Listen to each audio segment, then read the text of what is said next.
श्री गणेशाय नमः। मौर मुगड़वंशी वाले की जय।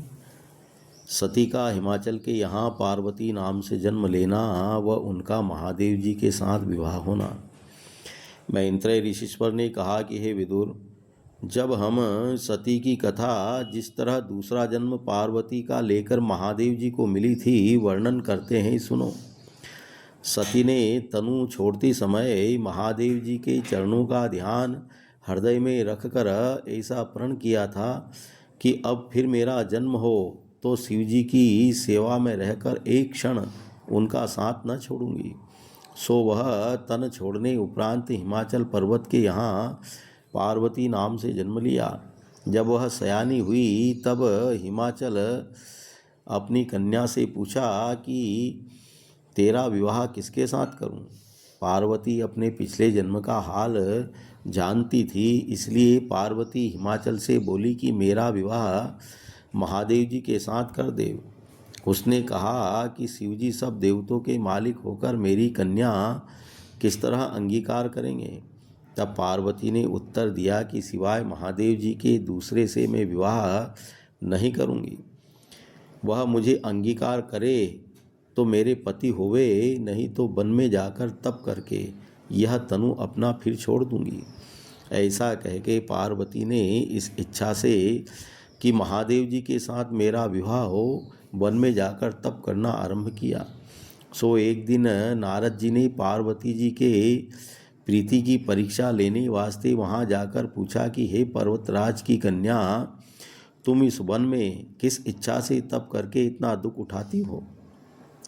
पार्वती ने नारद मुनि को परमेश्वर का भक्त जानकर दंडवत करके विनय किया कि हे मुनिनाथ, मैं महादेव जी से विवाह होने वास्ते इच्छा रखकर तप करती हूँ।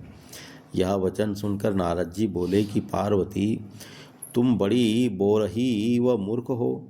शिवजी अपने शरीर में राख व धतूरा लगाए, सांप व बिच्छू लपेटे, मुंडों की माला गले में डाले हुए भूत व पिशाच अपने साथ रखते हैं। वह उनको देखकर मनुष्य मारे डर के भाग जाते हैं। तुम उनसे विवाह करने की चाहना क्यों करती हो?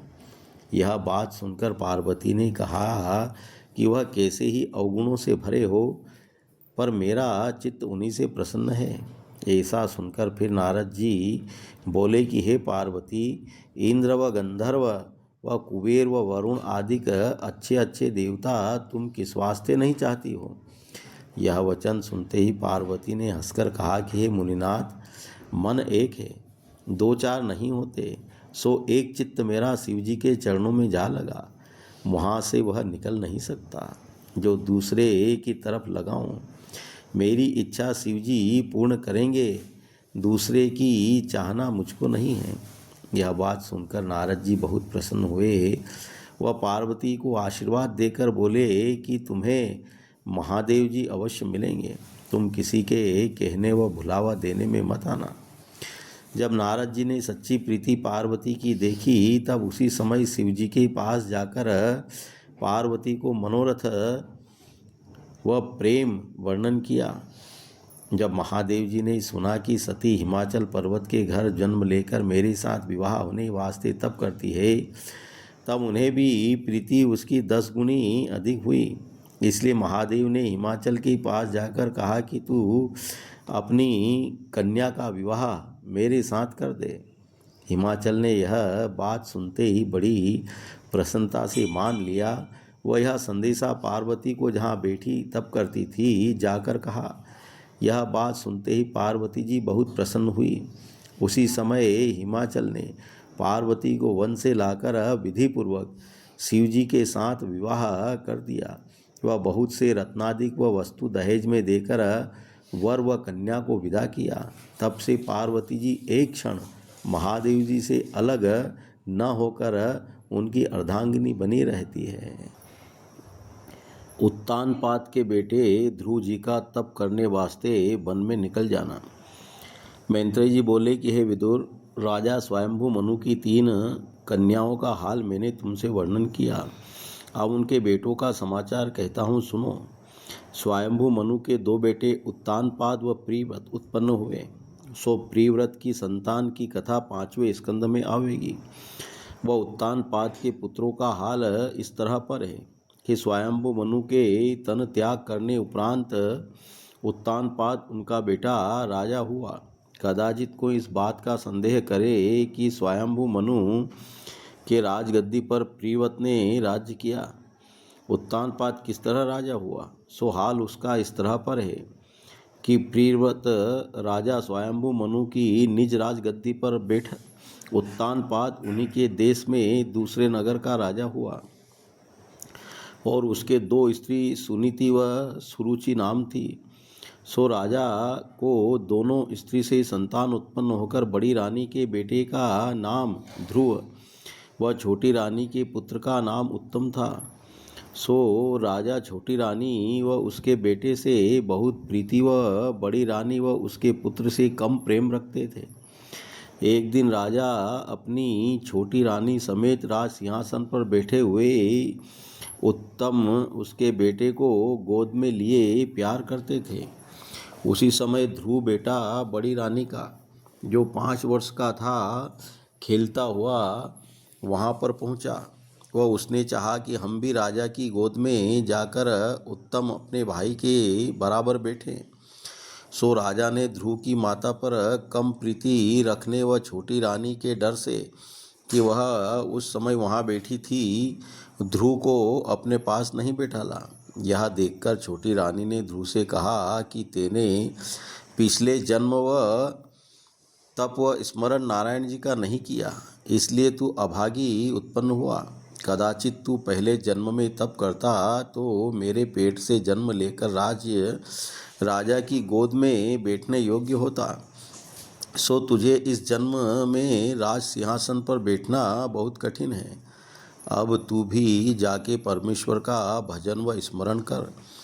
जब तेरा भाग्य उदय हो तब तू मेरे पेट में जन्म लेकर राजा के आसन पर बैठना। किस वास्ते कि मैं पटरानी हूँ, सिवाय मेरे बेटे के दूसरी रानी का पुत्र राज सिंहासन पर नहीं बैठ सकता।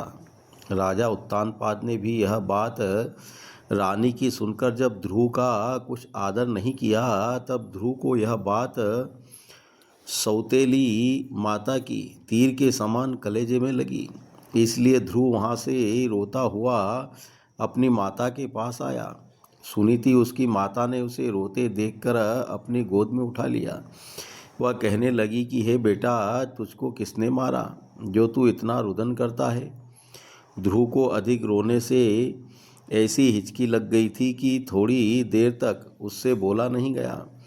जब रोना उसका कम हुआ तब ध्रुव अपनी माता से बोला कि इस समय हम राजा के पास गए थे, वहाँ उत्तम हमारे भाई को गोद में लिए बैठे थे। सो हमने भी चाहा कि पिता की गोद में जाकर बैठे, पर राजा ने हमको अपनी गोद में नहीं बैठाला। तब उत्तम की माता ने हमसे कहा कि तू परमेश्वर का भजन व स्मरण पिछले जन्म में नहीं करके प्रारब्धहीन उत्पन्न हुआ, इसलिए तू राजा के गोद में बैठने योग्य नहीं है। अब भी जाकर परमेश्वर का तप करके मेरे पेट से जन्म ले, तब राजा के आसन पर बैठना। सुनीति यह बात सुनकर बोली कि हे बेटा, राजा की छोटी रानी सच कहती है। कदाचित तू पिछले जन्म परमेश्वर का तप किए होता तो मेरे पेट से जन्म न लेता, इसलिए अब भी तू बीज शरण नारायण जी के जाकर तप व स्मरण उनका कर, तो तेरा मनोरथ पूर्ण होगा। पहले ब्रह्मा जी तेरे परदादा से भी कठिन काम उत्पन्न करने संसार का नहीं हो सकता था। जब उन्होंने तप व ध्यान नारायण जी का किया, तब परमेश्वर की कृपा से उनको ज्ञान प्राप्त हुआ। वह ज्ञान के प्रताप से ब्रह्मा ने संसार की रचना की। वह स्वयंभू मनु तेरे दादा ने परमेश्वर का तप करके संतान धर्मात्मा पाया। सो सब मनोरथ मनुष्य का नारायण जी की कृपा से पूर्ण होता है। परमेश्वर का तप करने से तेरी मनोकामना भी प्राप्त होगी। राजा मुझे अपनी दासी बराबर भी नहीं समझते। जो बात मेरी सौती कहती है वही करते हैं। मैं जानती हूँ राजा के न रहने उपरांत मेरी सेवती मुझे देश निकाला देवेगी। यह बात सुनते ही ध्रुव ने अति लज्जित होकर नारायण जी के खोज में घर से निकलकर वन का रास्ता लिया। पर वह मन में इस बात का सोच करता करता जाता था कि मैं अज्ञान बालक परमेश्वर का पता किस तरह पाऊं, जो उनकी शरण में जाकर अपनी कामना को पहुंचूं। उसी समय राह में नारद जी ने आगे से आनकर मन में विचारा कि यह बालक थोड़ी बात अपनी माता के कहने से दुखित होकर परमेश्वर को ढूंढने निकला है, सो हम इसकी परीक्षा लेवें कि यह अपनी प्रतिज्ञा पर दृढ़ है या नहीं। ऐसा विचार कर नारद जी बोले कि हे राजकुमार, अज्ञान तू किस वास्ते अपने घर से निकल आया? बाल्यावस्था में तुझे ऐसा क्रोध करना न चाहिए। बालक को कोई दुर्वचन कहकर फिर प्यार से बुलावे तो वह उसके पास चला जाता है। सो तेने लड़कों का स्वभाव छोड़कर वन का रास्ता लिया।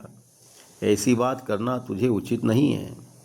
हम तुझको तेरे बाप के पास ले चलते हैं। राजगद्दी या जिस वस्तु तुझे इच्छा हो हम दिलाव देंगे। और तू नारायण जी को ढूंढता है सो उनका मिलना सहज मत समझना। बहुत से योगीश्वर व तपस्वी लोगों ने बीच खोज नारायण जी के तप व जप करके शरीर अपना जला दिया, जिस पर भी उनको नहीं पाया। तू वृथा उनको ढूंढने क्यों जाता है? और हम नारद मुनि परमेश्वर के भक्त व सेवक हैं। तुझको मेरे पिता के पास ले जाकर जो कुछ हम कहेंगे वह सब बात हमारी तेरा बाप मानेगा। ध्रुव ने वचन नारद जी का सुनकर विचार किया कि मैंने सुना था कि नारद मुनि परम भक्त नारायण जी के हैं। देखो, हम अभी नारायण जी के खोज में घर से निकले सो ऐसे महात्मा व हरिभक्त का दर्शन पाया। जब मैं बीच तप व स्मरण परमेश्वर के लीन हो जाऊंगा तब न मालूम और कैसे कैसे अच्छे पदार्थ मुझे मिलेंगे। यह बात विचार कर ध्रुव जी ने नारद जी को दंडवत करके विनय किया कि महाराज, आप परम भक्त नारायण जी के हैं, इसलिए मेरी सहायता कीजिए जिसमें परमेश्वर के चरणों तक जल्दी पहुंच जाऊं। आपको परमेश्वर की राह पर जाने से मुझे फेरना उचित नहीं है। जो रास्ता नारायण जी के मिलने वास्ते सहज हो वह मुझे दिखला दे। और मैं क्षत्रिय का बेटा हूँ, अब बिना दर्शन किए नारायण जी के फिरकर अपने घर नहीं जाऊँगा। जब नारद जी ने देखा कि यह लड़का बीज भक्ति परमेश्वर के सच्चा व ज्ञान सिखलाने योग्य है, तब नारद मुनि ने ध्रुव से कहा कि हे बेटा, तुझे व तेरे ज्ञान को धन्य है। हम तेरी परीक्षा लेते थे, अब तुझको नारायण जी के मिलने की राह दिखलाते हैं। सुन, तू यहाँ से मथुरापुरी में जाकर यमुना किनारे जहाँ श्री कृष्ण जी त्रिलोकीनाथ आठों पहर रहते हैं, कुश का आसन बिछाकर उत्तर मुँह बैठ। महिमा व बड़ाई यमुना जी की वैकुंठ से अधिक है, और तुम नित्य यमुना जी में त्रिकाल स्नान करना। वहाँ नहाने से तेरे सब पाप जन्म जन्मांतर के छूट जाएंगे। और हर सायत बीच ध्यान नारायण जी के लवलीन रहना। वह स्वरूप उनका इस तरह पर है। श्याम रंग कमल नयन चतुर्भुजी मुकुट जड़ाऊ पहने मुकुराकृत कुंडल धारण किए चंद्रमा की तरह शोभायमान वैजंती माला व कौस्तुभ मणि गले में डाले मंद मंद मुस्कुराते हैं। सो तुम नित्य स्नान करने उपरांत आसन पर बैठकर ऐसे रूप का ध्यान मन लगा के करना। और फल या दूब या जल जो कुछ मिले उसी से धूप दीप आदि परमेश्वर को कर देना। वह 12 अक्षर का मंत्र नारद मुनि ने ध्रुव को उपदेश करके कहा कि इसी मंत्र को अपना जपना। वह भोजन कम करके पानी थोड़ा पीना। नारायण जी की दयालु होकर तुझे दर्शन देवेंगे। वह कामना तेरी पूरी होकर तू बड़ी पदवी को पहुँचेगा। हरि भजन करने से संसार व परलोक दोनों जगह का सुख मिलता है। ध्रुव ने स्वरूप ध्यान नारायण जी का मंत्र जपने का हाल नारद मुनि से सुनकर बहुत प्रसन्न होकर कहा कि आपने बड़ी दया करके परमेश्वर के मिलने का सहज मार्ग मुझे दिखला दिया। तो जानता था कि नारायण जी का घर किसी नगर या गांव में न मालूम कितनी दूर होगा। वहां जाकर उनको ढूंढता। सो आपने स्मरण और ध्यान करना उनका मेरे हृदय में बतला दिया। अब मैं तुम्हारी आज्ञा अनुसार जप व ध्यान करके परमेश्वर को मिलूंगा। यह बात कहकर ध्रुव नारद जी को दंडवत करने उपरांत मथुरा को चला गया। वह नारद जी ने वहाँ से राजा उत्तानपाद के पास आनकर क्या देखा कि राजा व ध्रुव माता दोनों रोते व चिंता करते आपस में कहते हैं कि हम लोगों ने अपने 5 वर्ष के बालक को, जो कुछ ज्ञान नहीं रखता, तप करने का उपदेश देकर वन में भेज दिया। न मालूम वह बेचारा कहाँ गया, वह उसकी क्या गति हुई। बड़े बड़े योगीश्वर व ज्ञानियों को परमेश्वर का मिलना कठिन है, उस बालक अज्ञान को भगवान किस तरह मिलेंगे। वह राजा अपनी छोटी रानी पर क्रोध करके कहते थे कि तेने कठोर वचन कहकर मेरे बेटे को वनवास दिया। जैसे नारद जी वहाँ पहुँचे, वैसे राजा ने दंडवत करके बड़े सम्मान से उनको बैठाल कर पूछा कि महाराज, आप कहाँ से आते हैं। नारद मुनि ने कहा कि हम अपना हाल पीछे से कहेंगे, पर इस समय तुमको बहुत उदासीन व चिंता में देखते हैं, इसका कारण कहो। राजा बोले, हे मुनिनाथ, मेरी छोटी रानी ने ध्रुव मेरे बेटे को, जो अज्ञान बालक था, ऐसी लगनी बात कही कि वह दुखित होकर न जाने कहाँ निकल गया। सो हम उसी के सोच में व्याकुल हैं। न मालूम उस बालक की क्या दशा हुई होगी। कोई शेर व भालू आदि उसे खा लेगा। मुझसे बड़ी भूल हुई जो स्त्री के वश होकर उसका निरादर किया। यह बात सुनकर नारद जी बोले कि हे राजा, तुम चित्त अपना उदास मत करो। तुम्हारा बेटा मुझे राह में मिला था, सो मैंने बहुत उसको कहा व समझाया कि तू अपने घर मेरे साथ फिर चल, परंतु उसने नहीं माना। जब मैंने देखा कि परमेश्वर के तप व स्मरण में इसका सच्चा प्रेम है, तब हमने उसको नारायण जी के मिलने का उपाय बतलाकर मथुरा की तरफ भेज दिया। उसकी अब तुम कुछ चिंता मत करो, वह ऐसी पदवी को पहुँचेगा कि आज तक तुम्हारे पुरुषों को भी नहीं प्राप्त हुई है। और ध्रुव ने नारायण जी की शरण पकड़ी, अब उसको कोई दुख नहीं दे सकता। और तुमने अपने अज्ञानता से स्त्री के वश होकर पुत्र का निरादर किया। नारद जी यह बात कहकर ब्रह्मलोक को चले गए। वो राजा को नारद मुनि के कहने से धैर्य हुआ, पर मन उसका ध्रुव की तरफ लगा रहकर राजकाज में नहीं लगता था। और ध्रुव मथुरा में जाकर यमुना किनारे कुश के आसन पर बैठा। वह नारद जी की आज्ञा अनुसार परमेश्वर का तप व ध्यान करने लगा। आदि में ध्रुव तीसरे दिन एक समय भोजन करता था। 1 महीने इस तरह नियम रखकर उसके उपरांत 7वें दिन थोड़ा सा खाने लगा। फिर 3 महीने तक वृक्ष की पत्ती खाकर रहा। चौथे महीने पर पत्ती खाना भी त्याग दिया, केवल पानी पीकर बिताया। 5वें महीने में पानी पीना भी छोड़कर जितनी हवा मुंह में जाती थी उसी के आहार पर रहा। वो 5 महीने तक एक पैर से खड़े हुए उसी मंत्र को जप कर ध्यान नारायण जी के स्वरूप का किया। सो शरीर ध्रुव का लकड़ी के समान सूख गया, परंतु मुखारविंद उसका सूर्य की तरह चमकने लगा। 6ठे महीने ध्रुव बीज ध्यान परमेश्वर के मुंह बंद करके ऐसा लवलीन हुआ कि अंतःकरण उसका श्याम सुंदर के स्वरूप भर कर श्वास लेने की जगह भी न रही। जब ध्रुव ने इस तरह तप करके अपनी श्वास को रोक लिया, तब तीनों लोक में चलना हवा का बंद हो गया। जब पवन न चलने से सब जीव दुखी हुए, तब ब्रह्मा ने सब देवताओं समेत नारायण जी के पास जाकर विनय किया कि हे त्रिलोकीनाथ, हवा बंद होने का क्या कारण है। श्याम सुंदर बोले कि ध्रुव ने अपने तप की सामर्थ्य से पवन को बांध लिया है, इसलिए यह दशा हुई है। सो अब हम जाके ध्रुव को अपना दर्शन देकर हवा को छोड़ देते हैं। मौर मुगड़वंशी वाले की जय।